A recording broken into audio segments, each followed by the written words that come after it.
April 18, 1944. Near Monte Cassino, Italy. German defensive line Gustav Line. Rain hammered the shattered monastery ruins like a relentless drum. The air smelled of wet stone, gunpowder, and exhaustion. In the darkness between artillery bursts, Oberleutnant Franz Hartmann pressed his back against what remained of a centuries-old wall. Boots sinking into mud that had once been a courtyard, his hands shook not from fear but from hunger. 3 days. That's how long his platoon had been cut off from supply. Their rations, already pitiful to begin with, were gone. Their cook had been killed when a mortar hit the field kitchen, and the promised resupply wagon had been intercepted by Allied fighter bombers. Something inside Franz's stomach felt like it was folding in on itself. Behind him, a younger soldier, Gefreiter Otto Weiss, 19, pale, and soaked to the bone, hugged his Mauser rifle like it was a source of warmth. "Herr Oberleutnant." "We can't keep this up," Otto murmured. His voice cracked between raindrops. "We haven't eaten since Sunday." Franz didn't respond immediately. The night was alive with distant artillery, and when the Allied guns paused, they were replaced by the low grinding thunder of tanks repositioning on the valley floor. The Americans were pushing, slowly but relentlessly. Every day they gained a little more ground. Every day Franz's men got weaker. He motioned for his sergeant Unteroffizier Karl Metzger, gaunt and unshaven, crawled to him through the mud. In the ghostly flicker of lightning, Franz could see Karl's cheekbones sticking out sharply beneath his skin. "We found something," Karl whispered. In no man's land, Franz tensed. No man's land was usually filled with corpses, shrapnel, and unexploded shells. Nothing worth risking a patrol for. "What is it?" Karl held up a rectangular olive-drab cardboard box, soaked at the edges but intact, printed on the side. In bold black block letters, U.S. Army Field Ration, Type K, Breakfast Unit. For a moment, Franz could only stare. One of his men had been scouting ahead and spotted it near a wrecked Sherman tank, apparently dropped when the crew dismounted during the last engagement. A single American ration abandoned in the mud. Lightning flashed again, illuminating the box in Karl's trembling hands like some sacred relic. Otto's breathing quickened. "God in heaven, is that what I think it is?" Franz didn't answer. He took the ration box from Karl and felt the weight. Solid, not light and cheap like the meager German Eiserne portion iron ration, the miserable, dry biscuits and watery soup cubes that barely kept a man conscious. This was different. Thunder cracked, and Franz ducked instinctively. But instead of reaching for cover, he tore through the damp cardboard with numb fingers. Inside, meticulously packed, a small tin of chopped ham and eggs, a packet of sweet biscuits, instant coffee, actual coffee, sugar tablets, a bar of chocolate chewing gum. Even a small package of vitamin-fortified cereal. Otto let out a stunned, involuntary laugh. "They give all that just for breakfast?" Franz didn't blame him. German soldiers received half-rotten ersatz bread, horsemeat, or thin turnip soup, when supplies arrived at all. Many days they simply scraped burned flour from the bottom of kettles to trick their stomachs into thinking they had eaten. But here, the Americans packed entire convenience stores in cardboard. Karl looked almost angry. "They fight on full stomachs, while we gnaw on crumbs." The rain softened, becoming a steady whisper. Franz picked up the tin of ham and eggs. The label was bright, industrial, confident, a nation announcing what it could do. The metal felt smooth beneath his thumb. "Open it," Otto pleaded. "Before someone changes their mind." Franz hesitated. A German officer was supposed to show discipline. Rations were meant to be distributed with planning, control. Food was strategy. But right now, strategy didn't matter. Human need did. He pulled out his trench knife and slid the blade beneath the tin lid. A soft hiss escaped as air entered. The smell hit them immediately. Meaty, savory, almost obscene after weeks of deprivation. Otto closed his eyes, the aroma alone nearly enough to make him dizzy. Franz handed the tin to him and tore open the packet of biscuits. "Share," he said firmly. They didn't eat like wolves. That would have been too desperate. They ate like old men savoring a final meal, each bite slow, reverent. When Franz placed a square of chocolate on his tongue, he felt tears prick the corners of his eyes. Germany didn't produce chocolate anymore. Not real chocolate. Everything was substituted, stretched, diluted, made of whatever kept costs down. But this, This melted smoothly. Carl leaned against the ruined wall, chewing thoughtfully, staring at the ration box. "They manufacture these by the millions," he said quietly. Franz nodded. "And we can barely feed a division." For the first time, none of them needed to say aloud what they were all thinking. They weren't just outgunned, they were outproduced. Outfed, and a starving army couldn't win a war. Franz looked out toward the distant Allied positions. The thunder of artillery rolled again, not angry but inevitable, like the sound of a coming tide. "If every American carries food like this," Otto began. Franz finished the sentence for him. "Then this war is already decided." He wiped rain and mud from his face. But in the darkness, he didn't feel like an officer anymore. He felt like a man who had just glimpsed the truth. The Americans weren't winning through strategy. They were winning through abundance. And for the first time, Franz wondered if Germany had ever stood a chance. The rain slowed to a cold drizzle as the three men finished the last crumbs of the American ration. Somewhere in the valley below, engines rumbled, a constant mechanical heartbeat of the U.S. Fifth Army. The sound vibrated through the mud-soaked stone, a reminder that the enemy wasn't just close, they were advancing. Franz slipped the empty tin into his coat pocket. He wasn't sure why. Maybe to prove to himself that what had just happened wasn't a hallucination caused by hunger. He looked over his men, their eyes brighter now, cheeks faintly flushed with the shock of calories. A single American ration had done more for morale than any speech, any order, any flag. But the warm feeling didn't last. A sudden burst of machine gun fire tore across the night. Tracers stitched red-hot lines into the darkness, far off, but close enough to send instincts into overdrive. Carl flattened against the wall. "Spätrupp patrol. That's got to be Jaeger Battalion moving up." Franz listened. The firing sounded deliberate, not a firefight, but warning shots. The Americans were probing, feeling out weak spots. It meant their own line was thinning. His stomach tightened again, not from hunger this time, but dread. "Gear up," Franz said quietly. We moved to the observation post. Otto slung his rifle and whispered, "Herr Oberleutnant, are we really going to fight them?" Franz tightened his jaw. "We don't have a choice." 10 minutes later, they picked their way along a collapsed trench, boots squelching in mud that tried to suck them under. The spring thaws had turned the line into a brown swamp. Sandbags split underfoot, spilling rotten straw. On a stretch of exposed hillside, they found Sanitätsmat Ernst Keller, the company medic, crouched beside a tarp-covered body. A single candle burned at his feet. Ernst stood when he saw Franz. The medic's face was gaunt, every bone sharp beneath thin skin. "Another one?" Franz asked. Ernst nodded. "Hans Dietrich. He collapsed during the night. No wounds, he just—" Ernst looked down at his hands. "Stopped." Otto swallowed hard. "From hunger?" The medic hesitated, then nodded. His heart couldn't take it anymore. Franz stared at the tarp, remembering Hans laughing 2 weeks earlier when someone found a rusty can of sardines. A grown man had cried over a fish tin. Ernst leaned closer, lowering his voice. "Franz, the men are wasting away. I've seen prisoners treated better. They get coffee, cigarettes, chocolate, as if war is nothing more than long camping trips." His mouth twisted, part bitterness, part disbelief. "The Americans don't fight on empty stomachs." Otto spoke up quietly, almost defensively. "We tried an American ration tonight. It tasted like—" He paused, trying to find the right word. "Like surrender." Carl stepped between them, shoulders squared. "That ration kept us alive. Don't cheapen it." Ernst's gaze hardened. "That ration is a message. They can afford to feed their soldiers as if they were tourists." Franz's voice came out steady. "Enough. We stay focused."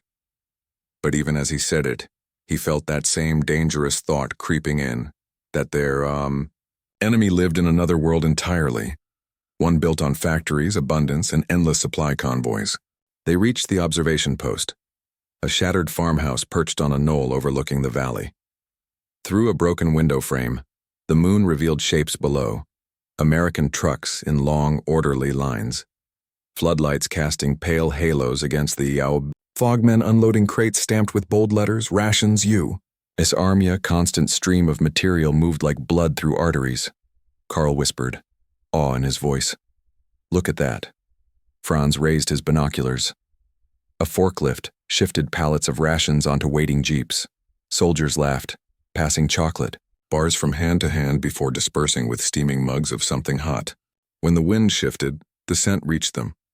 Coffee. Real coffee. Rich and warm. Otto leaned forward, eyes wide. They drink coffee before a battle. Meanwhile, his platoon boiled tree bark into bitter tea to fight off starvation cramps. Franz lowered the binoculars slowly. His throat felt tight. They don't live like soldiers, he murmured. They live like men waiting for victory. Carl gripped the broken window frame. And we fight like men trying not to disappear. A flare arced into the sky from an American position, bathing the mud, stone, and shattered earth in harsh white light. Franz froze, instinctively reaching for cover. The valley below snapped into clarity. One truck bed filled entirely with K-rations. The others carried C rations, Spam, fresh bread, even oranges. Franz blinked. Oranges. They have oranges. Otto shook his head, stunned. We haven't seen fruit since '42. Ernst, still behind them, whispered words that no German officer wanted to hear. Maybe we're not the soldiers they should fear. Maybe it's their factories. Franz didn't answer. He didn't need to. Because at that moment, staring at the endless supplies rolling toward the front, he understood something deep and irrevocable. You can fight courage with courage. You can fight steel with steel. But you cannot fight abundance with hunger. Not forever. He closed his eyes, hearing once more the soft rip of cardboard and the metallic hiss of that American ration opening. It wasn't food. It was proof. Proof that Germany could not win. Lightning flickered across the mountains. The war was moving, and it was leaving them behind. April 19th, 1944.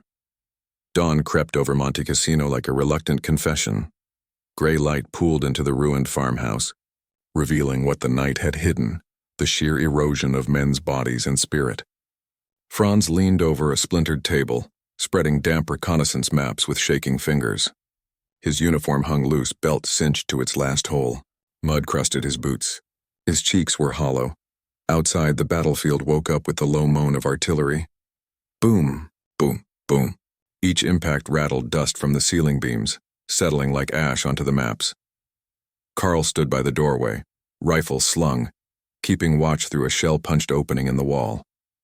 Otto sat against a crate, cleaning his weapon with slow, mechanical movements, face still drawn from last night's revelations. The American ration box lay on the table, opened, empty, its cardboard warped from rain. But the bold lettering remained clear. U.S. Army Field Ration K, a symbol of humiliation. Franz forced himself to focus. He needed to write the situation report for battalion headquarters. Hungry or not, their orders hadn't changed. Hold the Gustav Line and report enemy supply activities. But he hesitated, pencil hovering over the page. What do I write? He muttered under his breath. He could not write that an American ration box had shaken the morale of his platoon. He could not write that one tin of ham and eggs had made experienced soldiers consider the possibility that they were already defeated. Instead, he wrote, Enemy resupply constant. Morale high. Abundant rations observed. He paused. Otto spoke quietly. Say it. Tell them how good their food is. Franz ignored him and kept writing. Their logistics appear inexhaustible. Carl snorted from his post. That's one word for it. Ernst, folding a blood-specked towel on the far side of the room, spoke without looking up. Name it what it is, superiority. Franz continued writing. We are unable to intercept supply lines due to constant air patrols. This was the truth. Every attempt to attack American supply columns was shredded by Allied fighter bombers. German soldiers crawled through mud and ate grass while the skies belonged to the enemy. Outside, a flight of P-47 Thunderbolts streaked overhead. Their droning roar made the walls tremble. Carl leaned out the window, eyes tracking their silhouettes. Look at that. They sent aircraft just to protect food trucks. It was absurd. It was terrifying. It was war industrialized. A sharp whistle cut through the air. Incoming artillery shrieked overhead, and the farmhouse shook violently as a shell landed somewhere behind them. Dust exploded from the rafters. Franz slammed his hand down on the map. Enough talk. We have orders, but his voice lacked fire. Karl wasn't finished. You saw their supply dump. They have enough food for an army of kings. Meanwhile, we are rationed like prisoners. Otto's head rose slowly, eyes burning with something Franz recognized. Bitterness. Why should we keep fighting? Otto whispered. For what? Franz's mouth went dry. Because Germany needs us. Otto laughed. A short, hollow laugh devoid of joy. Germany needs corpses. Apparently. The room fell silent. Franz felt the weight of leadership settle on him like wet ropes. He looked at each of them. Otto, Karl, Ernst. Men he had marched with, slept beside, watched starve. What could he say? That glory awaited them? That sacrifice mattered? That victory was still possible? He had nothing. Instead, slowly, deliberately, Franz slid open the side pouch of his map case and pulled out the American chocolate bar wrapper he'd saved. The foil glimmered even in the dull morning light. Karl's eyes narrowed. Why keep that? Franz didn't blink. Because this is the truth.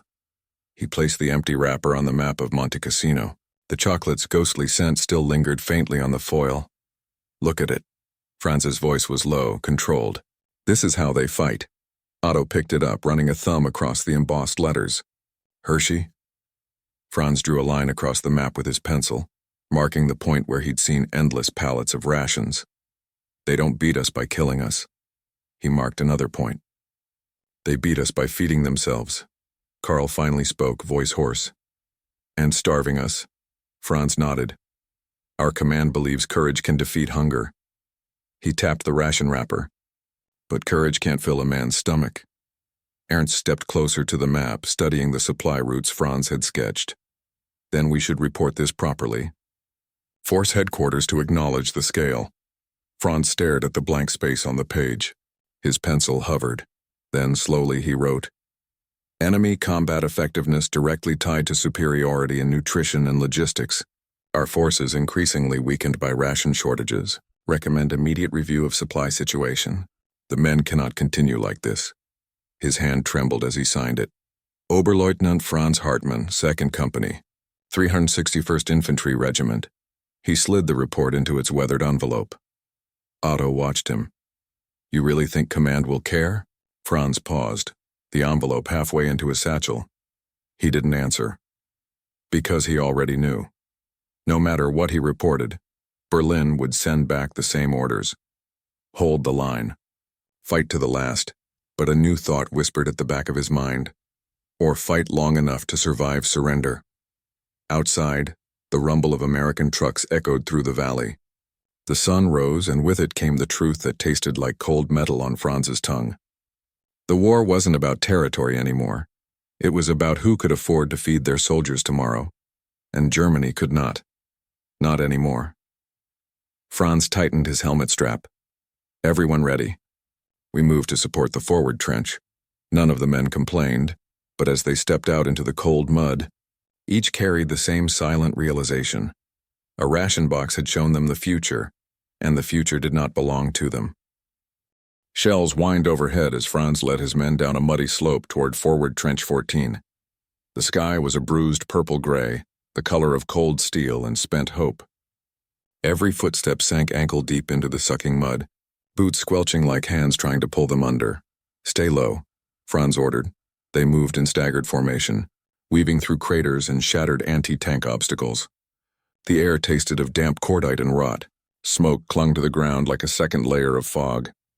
Ahead, forward trench 14 came into view, if it could still be called a trench. A collapsed ditch partly filled with rainwater, bodies, and tangled razor wire. 2 soldiers crouched inside, shivering, wrapped in torn ponchos. One of them, Grenadier Lucas Meyer, looked up with feverish eyes. His lips were cracked and bloodied. Herr Oberleutnant, you came back. Franz knelt beside him, checking the man's pulse. Lucas's hand shook violently. His canteen lay empty. Franz could hear pebbles rattling inside where water once was. Otto leaned close. He hasn't eaten in days. Franz swallowed hard. We brought nothing, Carl said quietly. We barely have enough for ourselves. Lucas reached for Franz's sleeve, fingers weak. They have oranges, he murmured. I saw the crates. When they advanced, Americans eat fruit. His voice cracked into a delirious laugh. Franz squeezed Lucas's shoulder and forced calm into his voice. Hold on. A medic will take care of you. But Ernst was already behind them, pressing 2 fingers to Lucas's neck. He didn't speak. He didn't need to. The trembling stopped. Franz lowered the soldier's eyelids with a gentle touch. No gunfire, no dramatic final words, just another body quietly claimed by starvation. A whistle pierced the air. Short, sharp, urgent. Contact. Front! Machine gun fire tore through the mist ahead, stitching bursts into the earth. Carl dropped into the trench, ramming a fresh magazine into his MP40. Otto dove beside him, chambering around in his Mauser. Franz scanned through binoculars. Shapes moved through the fog. Shadows at first, then crisp silhouettes. American infantry. Their uniforms were dry. Their helmets clean. Their weapons gleamed and slung across nearly every pack. Ration bags, canvas pouches swollen with food. Franz hissed through clenched teeth. They're probing again. Looking for weakness, Carl spat into the mud. They already know our weakness, Otto took aim. His finger tightened. Franz grabbed the barrel, pushing it down. No, conserve ammunition. Otto looked at him like he'd gone mad. They're walking toward us. They're scouting, not attacking. The Americans moved confidently, one hand near their weapons, but not tense, as if they knew they owned the ground. Otto whispered, incredulous. They're carrying food into battle. Carl shook his head slowly. They're carrying certainty. A single American paused, pulling something from his ration pouch. Even from this distance, Franz recognized it. A small wrapped block. Chocolate. The soldier bit into it casually. Lucas Meyer, dead at Franz's feet, hadn't tasted chocolate in 3 years. Something inside Franz snapped. Not anger, but a hollow fracture. The American unit continued advancing until a sergeant raised his fist. They froze in perfect discipline. Moments later, a radio operator relayed coordinates. Then came the sound. High, distant, growing, whump, whump, whump. American artillery, down, Franz shouted. The trench erupted as shells slammed into the hillside. Dirt and rock rained down. One explosion collapsed part of the trench, burying Otto up to his chest. Carl and Franz clawed desperately to free him while Ernst shielded Lucas's body with a tarp. A final shell rocked the earth. And then, silence, Otto gasped, coughing mud. They weren't attacking us. Franz wiped blood from his cheek where shrapnel grazed him. No, they were marking targets. Carl stared toward the American position, horrified realization dawning. They used food delivery runs as reconnaissance. Franz nodded, and then, as the smoke cleared, an American voice echoed across the no-man's land, amplified through a crude megaphone. German soldiers, you are outnumbered. You are outgunned. Lay down your weapons. You will be fed. Otto froze. They're offering us food? Carl looked at Franz. What do we do? The American voice came again, calm, confident, certain you will receive chocolate, coffee, and medical care. Franz could see his men listening with every muscle in their bodies. A gun could break flesh, but hunger could break loyalty. Otto's voice trembled. Herr Oberleutnant, if we surrender, do we eat? Franz stared down at his mud-stained boots. The truth he had tried to ignore all night pressed down like an iron. Wait, he was an officer, but he was also human. The Americans didn't need to kill them, they only needed to feed them. Franz slowly raised his eyes toward the ridge where the loudspeaker called. Again, the promise of food hanging in the cold morning air. Hold. Position, he whispered, but for the first time, even he didn't believe his own command. April 19th, 1944, late morning, forward trench 14. Gustav Line rain finally stopped, leaving the battlefield draped in a thin mist. Sunlight filtered weakly through the clouds, illuminating the broken landscape. Mud, wire, shattered helmets, and the silent form of Lucas Meyer beneath the tarp. Franz stood at the edge of the trench, chest rising and falling with controlled breaths. The American offer still echoed in his skull. You will be fed. Otto leaned on his rifle, hands trembling. Not from cold. Not from fear, from hope. The most dangerous emotion on a battlefield. Franz swallowed hard. Nobody fires unless I order it. Carl frowned, voice taut. We can't just sit here. They're regrouping. We fire, Franz stated, eyes fixed on the Americans shifting in the mist, and they will obliterate us. Otto looked between them, uncertainty written all over his face. And if we don't? What happens then? Ernst answered quietly. Then maybe we live. Carl snapped his attention toward the medic. We are not surrendering. Ernst didn't flinch. We're not living either. Silence. Another American megaphone announcement boomed through the valley. We have rations ready. Lay down your weapons and walk toward us with your hands up. Franz closed his eyes. He could still taste the trace of chocolate from the ration. The memory struck with surreal clarity, the sweetness, melting on his tongue in a night of hunger and mud. A ration box had already stolen his certainty. Now it was trying to steal his command. Footsteps squelched behind him. Franz turned to see Feldwebel Heinrich Baumann, senior NCO from the adjacent position, approaching through the trench. A veteran of North Africa, a man who had marched alongside Rommel's Africa Corps when logistics were tight, but discipline was absolute. His uniform was frayed, boots cracked, eyes sunken. Heinrich surveyed the trench and the tarp-covered body. How many? He asked. Ernst answered. 1 dead.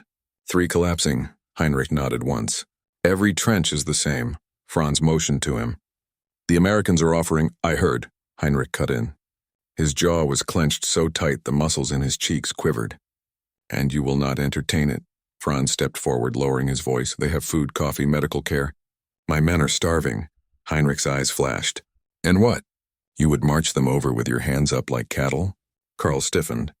They kill cattle. The Americans feed prisoners. Otto's voice cracked. They promise chocolate. The Feldwebel rounded on him, fury in his stare.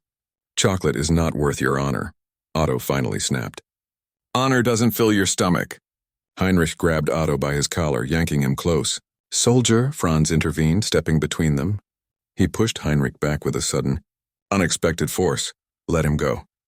Heinrich stared at Franz as if seeing him for the first time. You've changed. Franz didn't deny. Hunger changed a man. Starvation hollowed out everything except what mattered. Survival. The American voices resumed, loud and steady, echoing through the fog. We will not fire on prisoners. The mist thinned briefly, revealing a clearer view of the U.S. soldiers. They weren't in battle formations. Their rifles were slung, posture relaxed.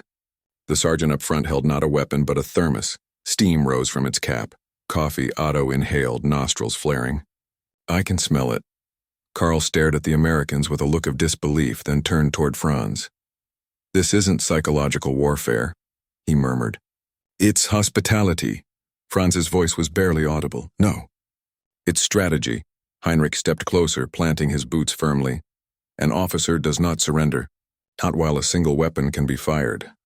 Franz met his gaze with cold resolve. An officer protects his men. Heinrich shook his head. You're thinking like a father, not a commander. Franz didn't look away. Maybe that's what these men need. The Americans began moving again, but this time slowly, hands visible. Not attacking, just existing comfortably. They sat on the slope facing the German position, unwrapping ration tins, passing cups of steaming liquid between them. Franz stared. He had expected them to taunt, to threaten, to intimidate. Instead, the Americans simply ate. A young American private laughed at something another soldier said. He leaned back against a tree stump, legs stretched out, chewing on a biscuit. Relaxed, well-fed, alive. Otto shook his head, voice barely a whisper. They don't fight like us. No, Franz murmured. They fight like they've already won. Heinrich's voice fell to a low growl. Enough. We fall back to defensive point C. We hold until sundown. Carl didn't move. Otto didn't move. Even Ernst stood still, expression unreadable. Franz exhaled slowly, feeling the decision tightening inside his ribs, pressing against every oath he had ever sworn. Look at them, he said softly. They are not our future. Heinrich snapped, You will not surrender. Franz looked at his men, gaunt, half-starved, eyes sunken and desperate, And then slowly, deliberately, he removed his helmet. The sound of the buckle releasing seemed loud as a gunshot. Otto's breath hitched. Karl stared. Heinrich's face twisted in disbelief.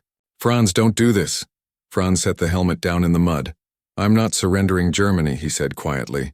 "I'm surrendering hunger." He straightened to full height. "For my men."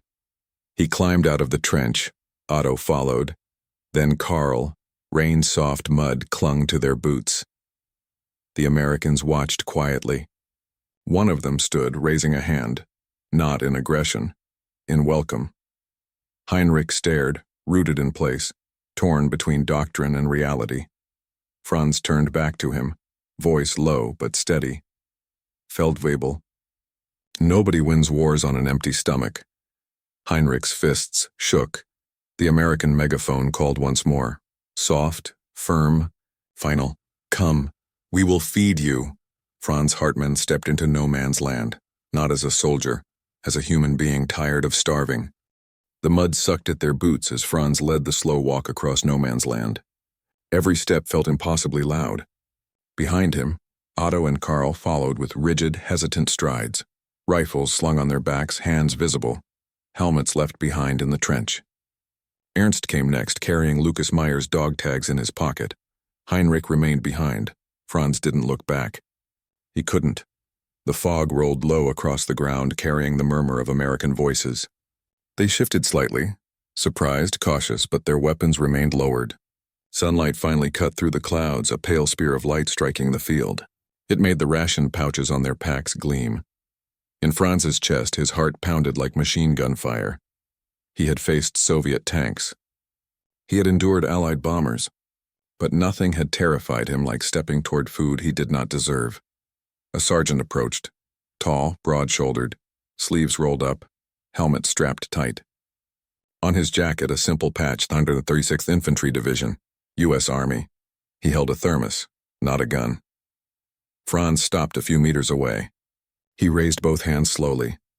"I am Oberleutnant Franz Hartmann," he said in German, voice hoarse. "I surrender myself and my men into your custody." The American sergeant blinked. Clearly he didn't understand the words, but he understood the gesture. He approached cautiously, eyes scanning their hands, then nodded to a private beside him. The private stepped forward and, to Franz's disbelief, held out a metal cup. Steam curled upward. Franz hesitated. Karl whispered, "Take it." His hand shook as he accepted the cup. The smell hit him first, rich, bitter, warm. Real coffee. Not acorn powder. Not burned barley coffee. He raised it to his lips and drank. The heat spread through his body like a tidal wave of life. His knees nearly buckled. He hadn't realized how cold he was until warmth filled him. Otto made a strangled sound behind him, somewhere between a sob and a laugh. The sergeant spoke, his English slow and deliberate. "Eat. Sit. No guns pointed. You're safe." Franz didn't understand every word, but he understood safe. Otto accepted a ration box with trembling hands. The American private grinned and mimed opening it, showing how to peel back the lid. Chocolate, biscuits, a tin of meat and eggs. Chewing gum. Otto stared at it like he was holding treasure. He sank to his knees in the mud, ration pressed to his chest, shoulders shaking. Karl took his ration box reverently, as if accepting communion. Ernst held his untouched, staring at the American soldiers, at their full cheeks, clean uniforms, steady hands. "They look healthy," Ernst murmured. Franz nodded. "They are." An American medic, a corporal, crouched in front of him. "You bleeding?" Franz shook his head, but the medic didn't take his word for it. He examined the shrapnel cut near Franz's temple, swabbing the wound gently with iodine. Franz flinched, not from pain but from the softness of the touch. When was the last time anyone had treated him gently? The medic applied a clean bandage, gave him a pat on the shoulder, and moved to check Otto, who wiped tears from his cheeks with the back of his sleeve. Karl let out a long, shuddering exhale. "I can't believe this." Franz could. This was what abundance looked like. Not victory through conquest, victory through care. Behind them, movement stirred in the German trench. Heinrich Baumann appeared, helmet still on, rifle slung tight. He stared across no man's land with a look Franz would remember for the rest of his life. Not anger, not betrayal, just a man trapped between orders and truth. Franz stepped forward, raising a hand. "Heinrich," he called out. Heinrich didn't answer. He just stood there, a statue carved from the last remains of obedience. Artillery boomed in the distance, echoing across the ridge. The war was still raging. But here, in this fragile bubble of quiet, Franz saw clarity on Heinrich's face. Fear, not of the Americans, of letting go. Heinrich finally spoke, voice cracking across the distance. "What do I tell the others?" Franz swallowed, forcing the words out. "Tell them there is food." The wind carried the message across the mud. Heinrich closed his eyes. A long moment passed. Then, slowly, with hands that trembled more than Franz's head, Heinrich removed his helmet. He set it. Down in the trench, he climbed out and began to walk. One soldier followed. Him. Then another. Then 6 more. Within minutes, nearly an entire company was crossing the mud with empty hands. The Americans watched, stunned. The sergeant turned toward Franz and exhaled a breathy laugh, shaking his head. "What the hell did you tell them?" Franz met his eyes, speaking slowly, carefully, in the simplest English he could manage. "Food wins war." The sergeant gave a slow, respectful nod. "Yeah," he said. "It does." As Franz sat in the mud, sipping warm coffee, watching his men eat like human beings again, he realized something profound. The Americans didn't defeat them with bullets. They defeated them with breakfast. He looked at Otto, Karl, Ernst, Heinrich, men who were soldiers only because they had been told to be. Now, finally, they were just men again, Franz whispered. More to himself than anyone else, it's over, not the war, not officially, but the part that mattered, the belief that Germany could still win. A ration box had demolished that illusion. Franz took another sip of coffee and closed his eyes. For the first time in years, he felt full.